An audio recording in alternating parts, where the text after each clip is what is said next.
Le PNC est désorienté, il est en perte de repère depuis plusieurs mois.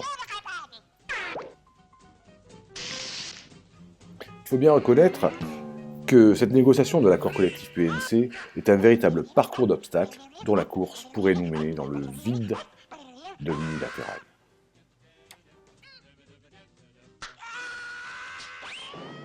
Nous vous l'avons déjà dit et écrit, pour l'UNAC, ce passage en unilatéral, ne fût-ce que pour quelques mois, n'est pas acceptable.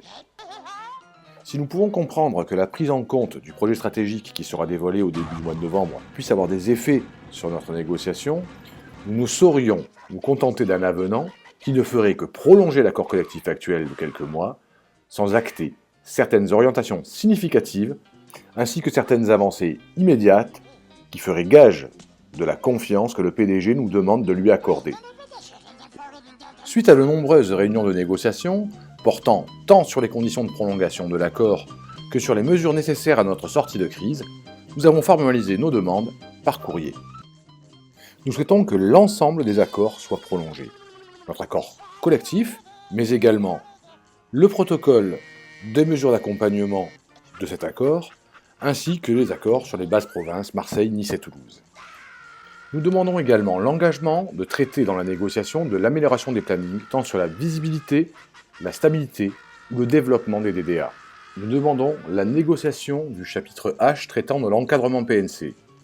Nous demandons enfin l'engagement de rentrer dans une définition du périmètre de l'emploi et de la promotion des PNC.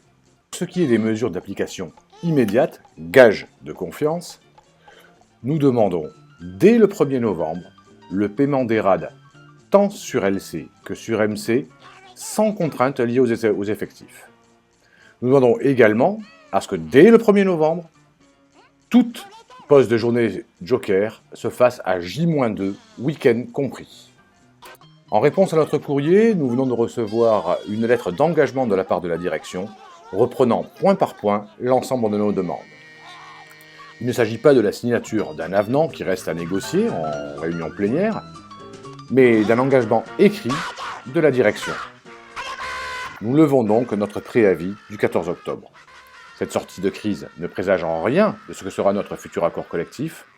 Une réunion doit se tenir la semaine prochaine pour formaliser ces engagements dans un accord cadre.